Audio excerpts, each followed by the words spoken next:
The rain lashed against the tinted windows of the black sedan, mirroring the storm of camera flashes waiting outside the Park estate. Park Jin-ho sat in the back seat, his face a mask of sculpted marble. Beside him, Hana sat stiffly, her small hands trembling against the cheap fabric of her maid's uniform. Today, that uniform would be replaced by a designer gown, but to the world, she was still just the help. "Keep your head up," Jin-ho said, his voice a low, vibrating hum. "They are looking for a victim. Don't give them one." The headlines had been brutal for weeks. "The fallen dragon," one tabloid screamed, "the eunuch king of Seoul," mocked another. Since the assassination attempt 6 months ago, the rumor that Park Jin-ho had lost his vitality, along with his health, had spread like wildfire. His rivals in the Seok Glow syndicate were already carving up his territory, convinced that a man who couldn't produce an heir was a man who had already lost his crown. Jin-ho knew they were laughing. He knew his stepbrother, Dong-wook, was probably popping champagne at this very moment, celebrating the fact that Jin-ho was marrying down to a lowly maid because no noble family would waste a daughter on an impotent man. As the car pulled up to the curb, the media swarm descended. Microphones were thrust toward the windows. "Mr. Park, is it true the marriage is a cover for your medical condition?" "Hana, how much were you paid to play the role of the sacrificial bride?" Hana flinched, but Jin-ho's hand suddenly clamped over hers. His grip wasn't weak or frail, it was like iron. For a split second, he looked at her. Not as a master looks at a servant, but as a predator looks at his only ally. "Let them laugh, Hana," he whispered, his eyes gleaming with a dark, dangerous light. "The loudest people in the room are usually the first ones to bleed when the lights go out." They stepped out into the chaos. The flashbulbs were blinding, a rhythmic pulsing of white light that turned the gray afternoon into a fever dream. Jin-ho didn't limp. He walked with a predatory grace, his long coat billowing behind him. He held Hana's hand firmly, pulling her through the sea of vultures. In the VIP lounge of the wedding hall, Dong-wook was waiting, a smug grin plastered on his face. He leaned against the mahogany bar, swirling a glass of expensive scotch. "Big brother," Dong-wook drawled, his eyes raking over Hana with visible disgust. "I have to hand it to you. Most men in your delicate position would just retire to a monastery. But to marry the girl who scrubs your toilets? It's a bold move. It really screams desperation." The room went silent. The bodyguards shifted uncomfortably. Jin-ho stopped 3 inches from his brother's face. He didn't raise his voice, but the temperature in the room seemed to drop 10 degrees. "I chose Hana because she knows how to clean up a mess," Jin-ho said, his voice smooth as silk. "And God knows, this family has a lot of filth that needs to be scrubbed away." He leaned in closer, whispering so only Dong-wook could hear. "Enjoy the wedding, little brother. It's the last party you'll ever attend where you're still invited to the table." Jin-ho turned away, leading Hana toward the altar. The whispers followed them like a trail of smoke. The impotent king was walking toward his throne, and though the crown looked like it was slipping, his stride was that of a man who had already decided where the bodies would be buried. Hana looked up at his profile, her heart hammering against her ribs. She was supposed to be his shield, his cover, his fake wife, but as they stood before the officiant, she realized the world had made a fatal mistake. They thought Jin-ho was a broken man looking for a hiding spot. They didn't realize he was a hunter who had just found the perfect bait. The heavy mahogany door to Park Jin-ho's private study swung shut with a finality that made Hana's heart skip a beat. She stood near the entrance, her fingers nervously twisting the hem of her white apron. The room smelled of expensive tobacco and old books, a scent that usually terrified her, but today, it felt even more suffocating. Jin-ho sat behind his massive desk, silhouetted against the gray light of the Seoul skyline. He didn't look like a man suffering from a shameful medical condition. He looked like a king deciding who to execute next. "You've been with this household for 3 years, Hana," Jin-ho said, his eyes fixed on a leather-bound folder in front of him. He didn't look up, but she could feel his focus on her. You're quiet. You don't gossip with the other staff. And most importantly, you have no family left who would care if you disappeared, except for your mother. Hana swallowed hard, the mention of her mother making her throat tighten. She's not doing well, sir.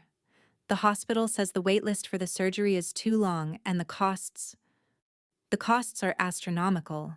Jin-ho interrupted, finally raising his gaze. His eyes were cold, calculating, and piercingly intelligent. He slid the leather folder across the desk toward her. Inside is a contract. Read it carefully. But I will give you the short version. I need a wife. Not a partner, not a lover, but a ghost who wears a wedding ring. Hana reached out, her hand trembling as she opened the folder. The legal jargon was dense, but the numbers at the bottom made her gasp. It was more money than she would earn in 10 lifetimes. The world thinks I am broken, Jin-ho continued, standing up and walking toward the floor-to-ceiling window. He kept his back to her, his shoulders broad and steady. My family is waiting for me to fail so they can strip me of my title. If I marry a woman of status, her family will pry into my life. They will want heirs. They will want medical records. But if I marry you, no one will ask questions. They will simply assume I chose a maid because I am too humiliated to face an equal. Hana looked from the paper to the man. You want me to be your shield. I want you to be a statue. Jin-ho corrected, turning around. The intensity in his expression was enough to make her want to look away, but she held his gaze. You will move into the master suite.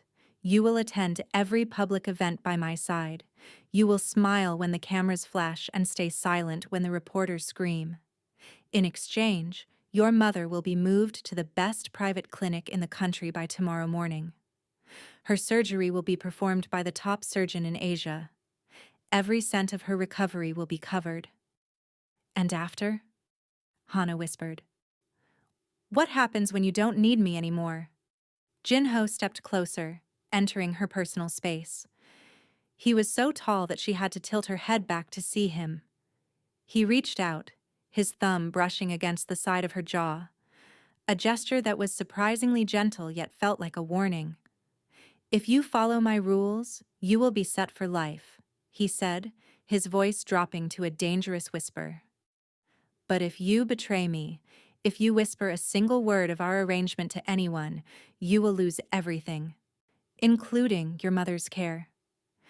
Hana thought of her mother's pale face in the hospital bed and the debt collectors who banged on her door every week. She thought of the way the other maids looked at her, like she was invisible. Then she looked at Jin-ho. He was a dangerous man, a mob boss with more enemies than friends, but he was offering her a miracle wrapped in a lie. I'll do it, she said, her voice gaining a sudden, unexpected strength. Jin-ho's lips didn't curve into a smile, but his eyes darkened with something that looked like approval. He handed her a sleek gold fountain pen. Sign it, Hana. From this moment on, you aren't a maid. You are the future Mrs. Park. Make sure you play the part well. As she pressed the pen to the paper, Hana felt like she was signing a pact with the devil. She didn't know then that the impotent man standing before her was hiding a fire that would eventually burn down everything she knew. The engagement party was held in the grand ballroom of the Park estate, a room filled with crystal chandeliers that cast sharp, cold light over the elite of Seoul's underworld.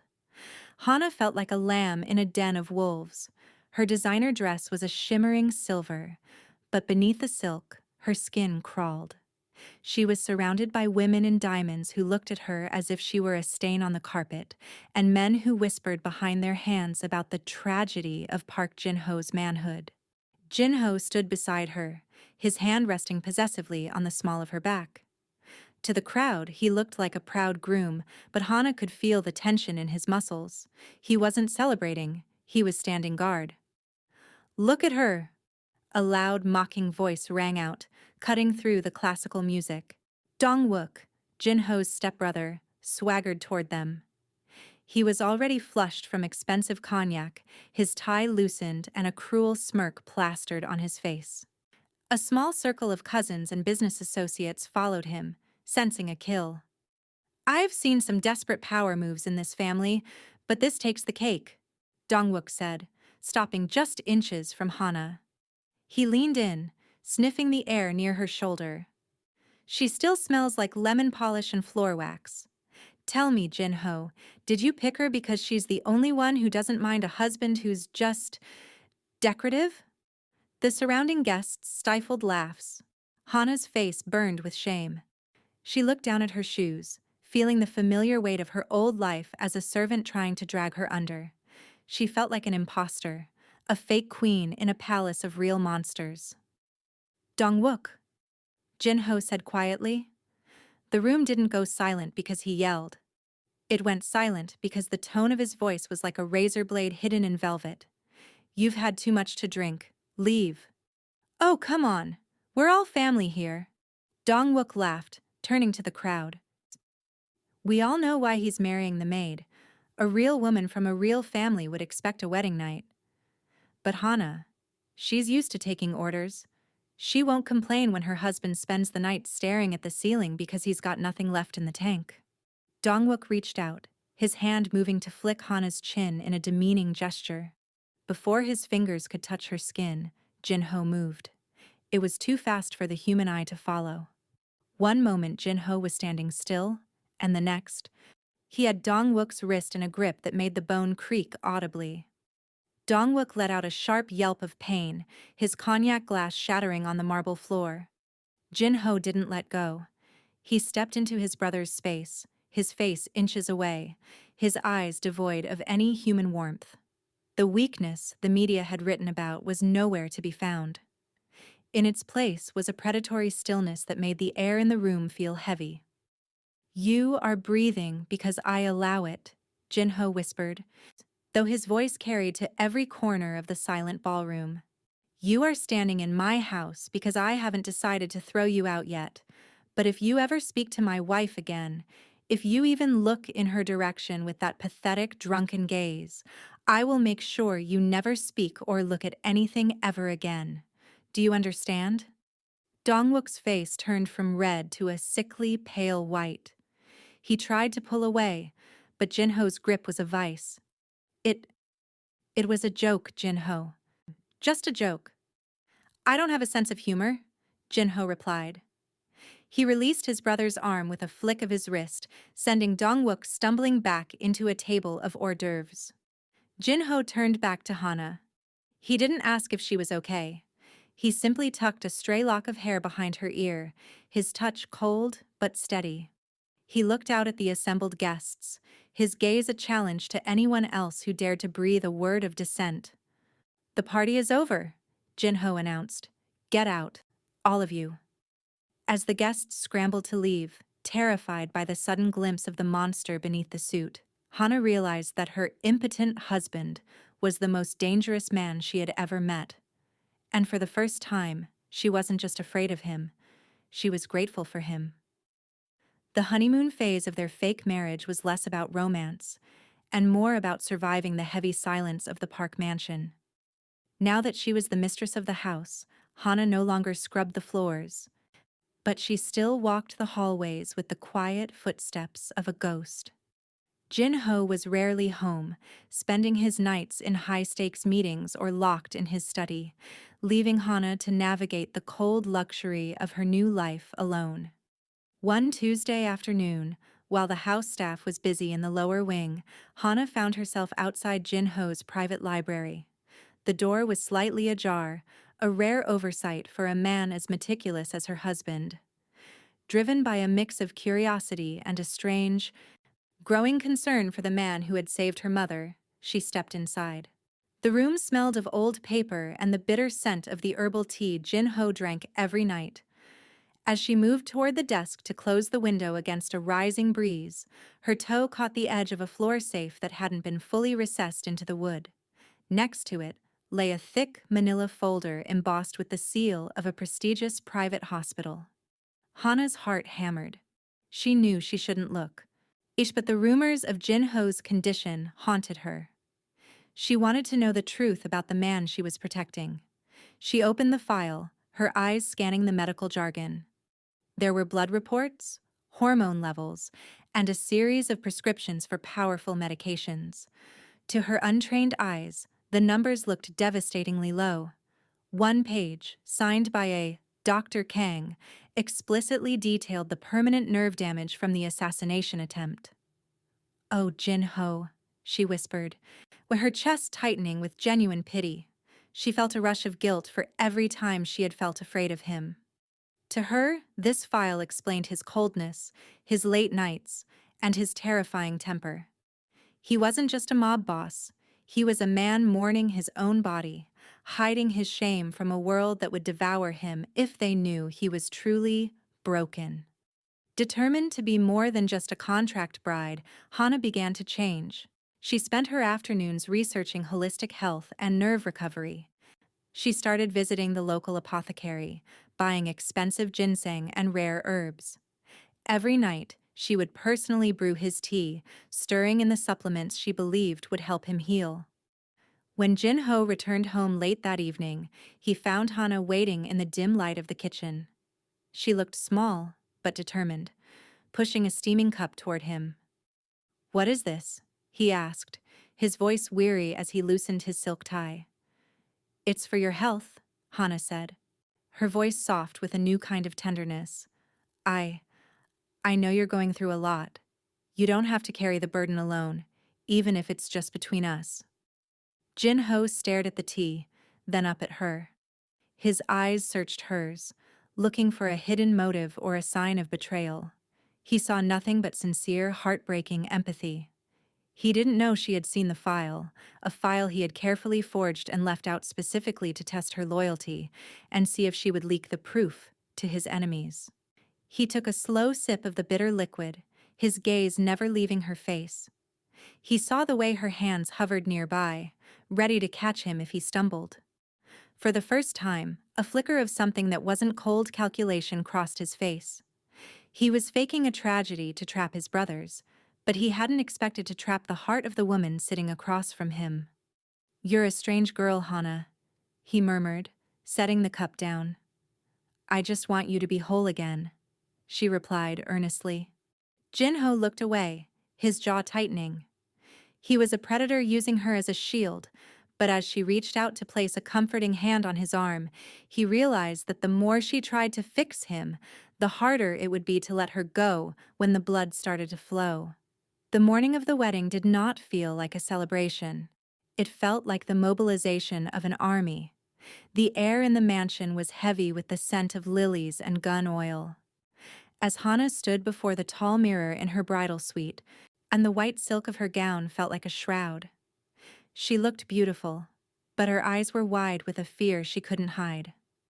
Outside the door, she could hear the rhythmic click of safeties being checked and the low, hushed tones of Jin-ho's most trusted lieutenants.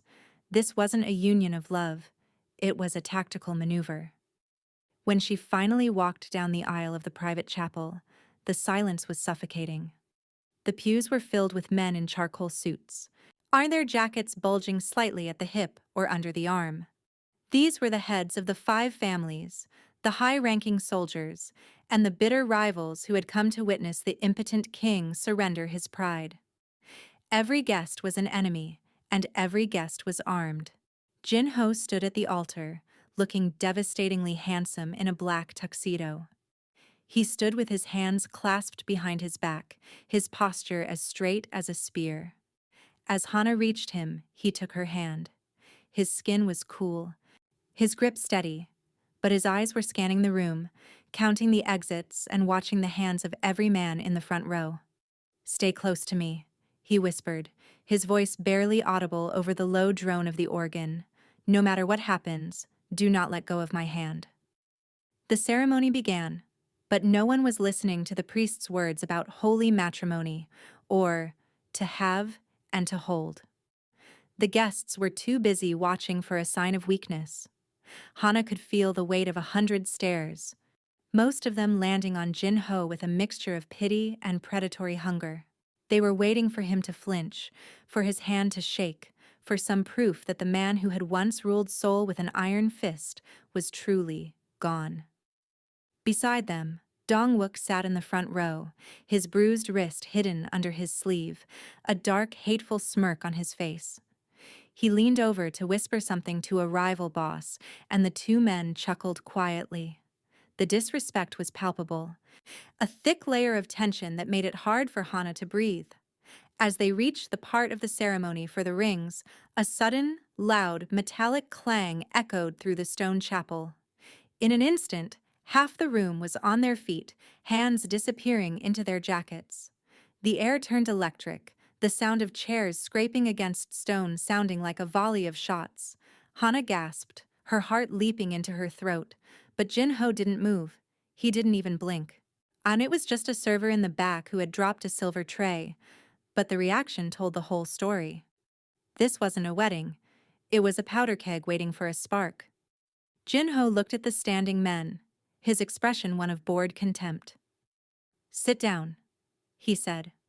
It wasn't a shout, but the authority in his voice was so absolute that the men slowly lowered themselves back into their seats, looking embarrassed, yet even more agitated.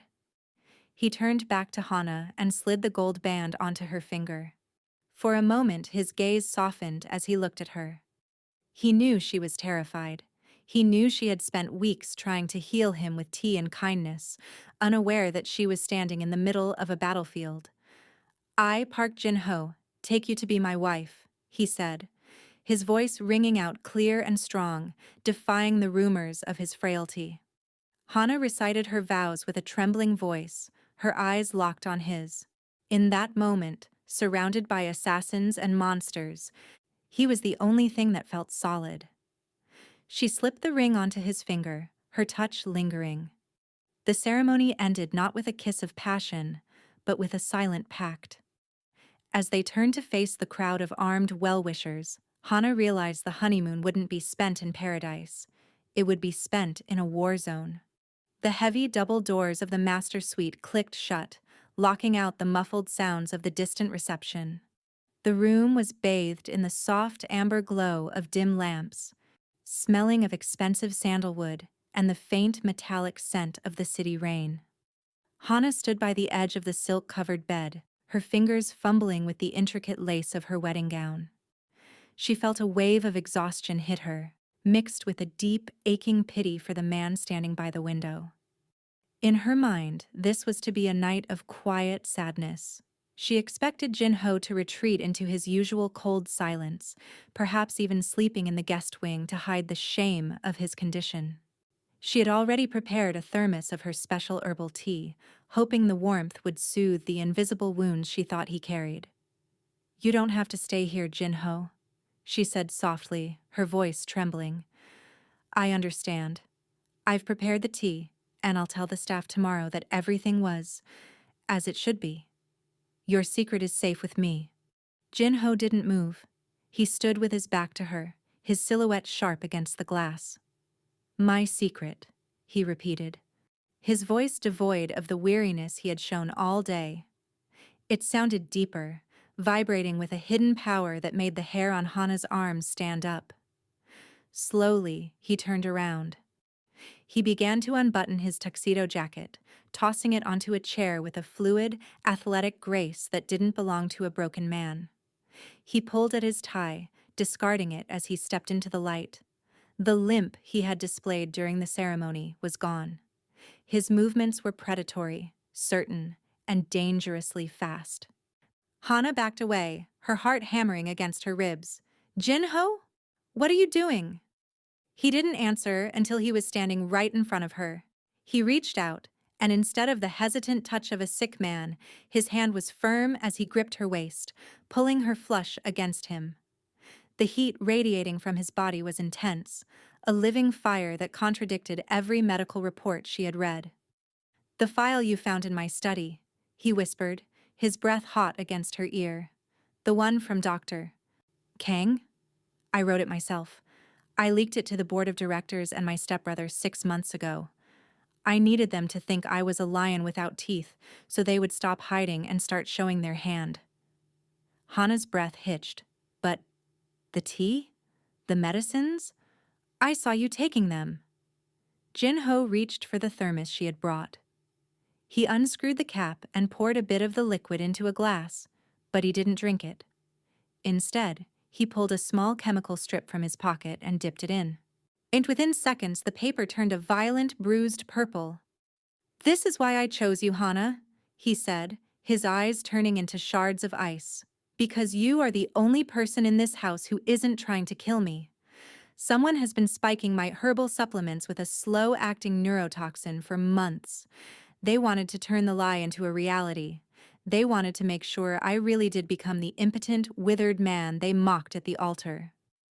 Hana stared at the purple strip, yet the realization hitting her like a physical blow. Her attempts to heal him had been a vehicle for his murder. "Who?" she gasped. "Who would do this?" "The same person who invited the assassins tonight," Jin-ho said. He reached behind his back, pulling a sleek silver handgun from his waistband and laying it on the nightstand with a heavy thud. "And they're coming for us now. They think I'm a helpless victim in a silk bed." He leaned in, his lips brushing hers in a way that was anything but decorative. It was a kiss of fire and iron, a claim that shattered the contract they had signed. When he pulled back, his eyes were glowing with a terrifying, vengeful light. "The show is over, Hana. Tonight, the impotent king wakes up, and I'm going to make sure they regret every joke they ever made at our expense." The air in the master suite felt electric, heavy with the revelation that Jin-ho's weakness had been a masterful lie. But, as the distant sound of a window shattering echoed from the floor below, the reality of their danger crashed back in. Jin-ho didn't panic. He moved with the practiced efficiency of a soldier, checking the magazine of his handgun before sliding a secondary blade into his sleeve. "Stay behind the reinforced wall," Jin-ho commanded, pointing toward a hidden alcove behind the heavy velvet curtains. "Don't come out until I give the word." Hana scrambled toward the shadows, her mind racing. She reached for her silk clutch, intending to grab her phone to call for help, but as she opened it, a small burner device she didn't recognize tumbled out onto the carpet. It buzzed once, a short, sharp vibration that felt like a sting. Heart pounding, she picked it up. A single message glowed on the screen. "Room 4. O2 is clear. He's drugged. Do it now." The blood drained from Hana's face. That phone hadn't been there an hour ago. The only person who had been alone with her bag during the reception was Mina, her childhood friend, and the only other maid she had trusted to help her get ready for the ceremony. Mina was the one who had encouraged her to marry Jin-ho, the one who had helped her brew the healing teas every night. "Jin-ho, wait," Hana whispered, her voice cracking. Before he could respond, the bedroom door was kicked open. 2 men in tactical gear burst in, silenced submachine guns raised. Jin-ho dropped to one knee, his own weapon barking twice. The intruders fell before they could pull their triggers, their bodies hitting the rug with heavy thuds. In the sudden ringing silence that followed, a third figure stepped into the doorway. It wasn't an assassin in a mask. It was Mina. She was holding a small silver pistol, her eyes wide and wet with tears, but her aim was steady. "Mina." Hana stepped out from the shadows, her voice trembling with disbelief. "What are you doing? Why are you here?" "I'm sorry, Hana," Mina sobbed, though she didn't lower the gun. "They told me they would help your mother. They said Jin-ho was a monster who was just using you as a meat shield. Dongwook promised me that if I helped them get rid of him tonight, we could both be free. He said he'd pay for everything." Hana felt a cold, hollow ache in her chest. Every kind word Mina had said, every late-night conversation about fixing Jin-ho's health, had been a setup. Mina hadn't been helping her save a man. She had been helping Dongwook poison one. "He lied to you, Mina," Jin-ho said, his voice terrifyingly calm as he stood up, his gun still pointed toward the floor but ready to rise in a heartbeat. Dongwook doesn't pay his debts. He buries them. Do you really think he'd let a witness like you live once the impotent king was dead? Mina's hand shook violently. He said it was for the best. He said Hana deserved better than a broken man. I am the one who decides what I deserve, Hana shouted, stepping in front of Jin-ho. She looked at her oldest friend and saw a stranger fueled by greed and manipulated by a snake. You sold me out, Mina. You sold out my mother. You put the poison in the tea I gave him with my own hands. Mina looked at the bodies on the floor, then back at the cold, lethal man standing behind Hana. She realized then that the rumors were wrong. Jin-ho wasn't the victim. He was the executioner. With a choked cry, she turned and bolted down the hallway, her footsteps disappearing into the chaos of the mansion. Hana collapsed against the wall, her wedding dress stained with the soot and blood of a night that had turned into a nightmare. She had lost her only friend, and the person she thought she was protecting was the most dangerous predator in the room. Jin-ho walked over to her, his expression unreadable. He didn't offer a hug, but he placed a firm, grounding hand on her shoulder. Now you know the cost of loyalty in this world, Hana, he said quietly. It's a lesson most people don't survive. But you're still standing. The smell of gunpowder and expensive cologne hung thick in the air as the mansion's security system wailed, a high-pitched scream that signaled the perimeter had been completely lost. Jin-ho moved through the darkened hallway with the fluid, silent grace of a ghost. His hand locked firmly around Hana's wrist. He wasn't dragging her. He was shielding her, his body a living barrier between her and the shadows. Stay low and breathe, he whispered, his voice steady even as the sound of boots thudded on the marble stairs below. My men are holding the south wing, but the traitors are already inside the residential quarters. Hana nodded, her lungs burning. The silver silk of her wedding dress was torn at the hem, and she had long since kicked off her heels to keep up with him. She wasn't a soldier, and she wasn't a Mafia princess, but the betrayal she had just witnessed from Mina had sparked something fierce in her chest. She wasn't just a maid anymore. She was a woman who had seen the monster beneath the suit and decided she would rather stand with him than die with the wolves. As they reached the gallery overlooking the grand foyer, the darkness was suddenly shattered by the red beams of laser sights. Down! Jin-ho barked, shoving Hana behind a heavy marble pedestal.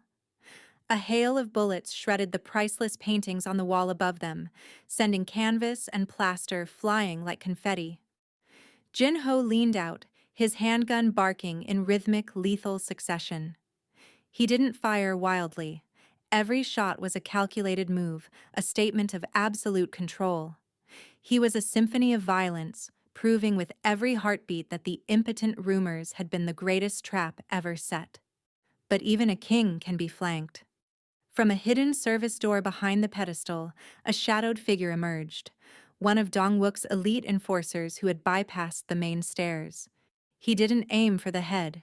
He aimed for the center of Jin-ho's back, while the boss was focused on the shooters in the foyer. Hana saw the glint of the barrel before Jin-ho did. There was no time to scream, no time to warn him.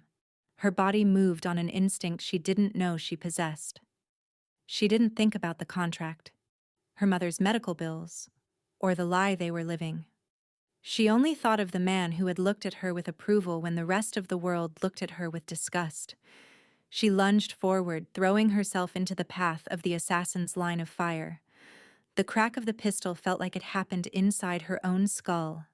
A searing, white-hot iron rod seemed to pass through her shoulder, spinning her around.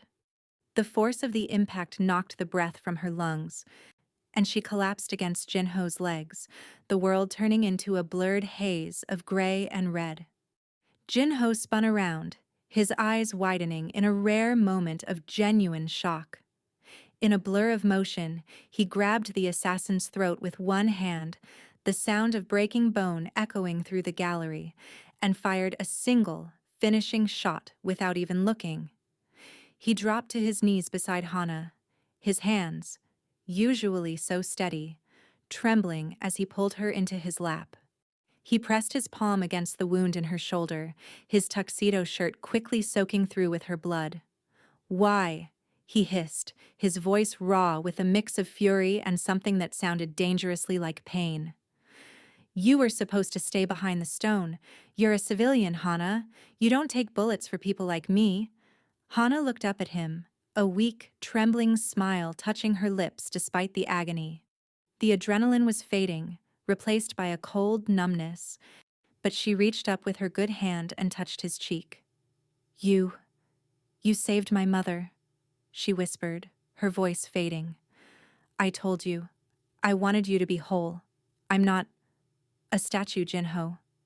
I'm your wife." Jinho stared at her, the mask of the cold Mafia boss finally cracking. He didn't see a maid or a tool or a shield. He saw the only person in his entire life who had ever offered him something for free. He scooped her up in his arms, standing tall as his reinforcements finally swarmed the hallway, their black tactical gear gleaming in the emergency lights. "Get the medic!" Jinho roared, his voice shaking the very foundations of the house. "If she dies, I will burn this entire city to the ground, starting with every man in this room." The silver silk of Hana's wedding dress was rapidly turning a deep, wet crimson as Jinho carried her through the smoke-filled corridor. He didn't look like a man in retreat. He looked like a god of war descending into the underworld.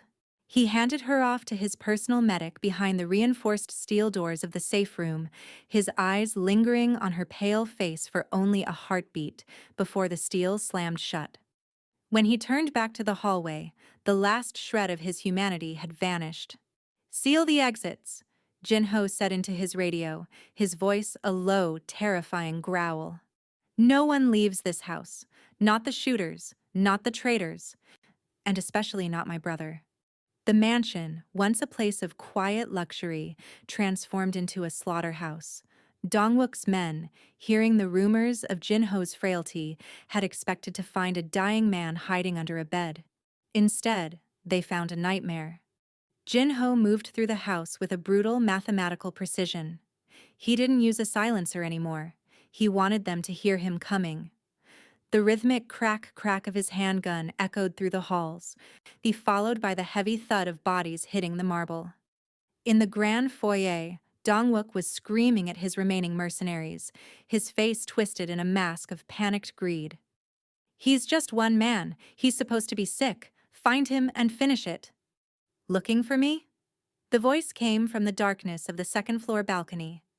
Jinho stepped into the light of the flickering chandelier, his white dress shirt splattered with the blood of the men he had already cut down.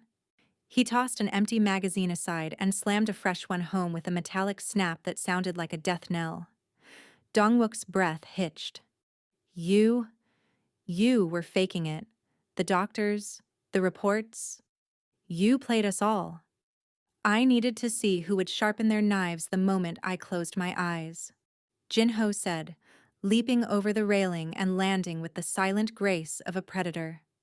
He didn't stop moving. He walked through a hail of bullets as if they were nothing more than rain, his own weapon barking in response.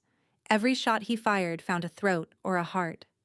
He wasn't just defending his life, he was purging his empire. The mercenaries scattered, their courage failing as they realized they were fighting a ghost who had come back to life. Jinho didn't let them run. He moved through the foyer like a whirlwind of silver and lead. He used a discarded combat knife to open the throat of a shooter who got too close, his movements so fast they were a blur of red. He was no longer the impotent king. He was the absolute ruler of Seoul, and he was reclaiming his throne in blood. Finally, only Dongwook remained, backed against the shattered remains of the wedding cake. He held a trembling pistol, but Jinho was on him before he could even aim. Jinho grabbed the barrel of the gun, twisting it until Dongwook's wrist snapped with a sickening pop. He threw his stepbrother to the floor, pinning him down with a polished leather boot pressed against his throat. "Please, Jinho, we're blood." Dongwook gasped, clawing at the boot. "The only blood I care about is the blood you spilled from my wife," Jinho replied, his voice devoid of any mercy. He leaned down, his eyes dark with a cold, flickering fire. You thought I was weak. You thought I was broken. But I have never been more powerful than I am tonight. He didn't pull the trigger. Death was too easy for a traitor. Instead, Jin Ho's men moved in from the shadows, dragging Dong Wook away to a basement where the sun never rose. Jin Ho stood alone in the center of the wreckage, the silence of the mansion returning, heavy and thick. He took a deep, shaky breath, the adrenaline finally beginning to ebb. He didn't look at the bodies or the ruined wealth around him. He turned and walked back toward the safe room, his heart hammering for the only thing that mattered. The world now knew the truth. The dragon was awake, Nguyen, and he had a queen to protect. The morning sun broke over the Seoul skyline, casting a pale, clean light through the floor-to-ceiling windows of the master suite. The chaos of the night before had been scrubbed away by a silent army of loyal cleaners, leaving the mansion smelling of fresh rain and expensive wax once more. In the center of the room, Hana sat propped up against a mountain of silk pillows, her shoulder heavily bandaged, but her face regaining its natural glow. Jin Ho stood by the window, silhouetted against the dawn. He had showered and changed into a simple black sweater, his movements no longer guarded or theatrical. He looked like a man who had finally put down a weight he had been carrying for years. In his hand, he held a single piece of paper, the legal contract they had signed in his study just weeks ago. He walked toward the bed, his shadow stretching long across the floor. He didn't say a word as he sat on the edge of the mattress, his gaze fixed on the document. With a slow, deliberate motion, he gripped the edges of the paper and tore it down the middle. Then he tore it again, and again, until the marriage agreement was nothing more than a handful of white confetti on the rug. "The contract is void," Jin Ho said, his voice low and raspy. "Your mother's medical bills are paid in full. There is a trust fund in your name that will ensure you never have to work a day in your life. You are free, Hana. You can walk out of those gates and never look back at this house of ghosts." Hana looked at the shredded paper and then up at the man who had spent his life building walls of ice around his heart. She saw the flickers of uncertainty in his eyes, a vulnerability that was far more real than the impotence he had faked for his enemies. "Is that what you want?" she asked softly. "For me to leave?" Jin Ho looked away, his jaw tightening. "I am a dangerous man, Hana. Last night proved that. I am a target, and anyone standing next to me becomes a target too. You've already bled for a lie. I won't ask you to bleed for the truth." "But I didn't bleed for the contract," Hana replied, reaching out with her good hand to cover his. Her skin was warm, a sharp contrast to the cold gold ring still on his finger. "I didn't jump in front of that bullet because of a bank account or a signature. I did it because when the world called you weak, I saw your strength. And when the world called you a monster, I saw a man who was just lonely." Jin Ho finally turned his head to look at her. The silence between them wasn't the suffocating quiet of the wedding day. It was the stillness of two people finally seeing each other without the masks. He reached out, his fingers tracing the line of her jaw with a tenderness that made her breath hitch. "I've spent my life buying people," he whispered. "I don't know how to ask for something I haven't paid for." "Then don't ask as a boss," Hana said, a small, genuine smile lighting up her face. "Ask as my husband." Jin Ho leaned in, his forehead resting against hers. He took a deep breath, the scent of her lavender soap grounding him in a way the power of his empire never could. "Stay with me, Hana. Not because you have to, not because of a deal. Stay because I don't want to rule this city if you aren't sitting beside me." He kissed her then. Not the fierce, claiming kiss of the wedding night, but something slow, sweet, and filled with a promise of a future that didn't involve shadows or lies. For the first time in his life, the King of Seoul wasn't fighting a war. He was home. "I'm not going anywhere," Hana whispered against his lips. Outside, the city began to wake up, unaware that the most powerful couple in Korea had just started their real marriage in the quiet of a sunrise. The dragon had found his heart, and the maid had found her kingdom.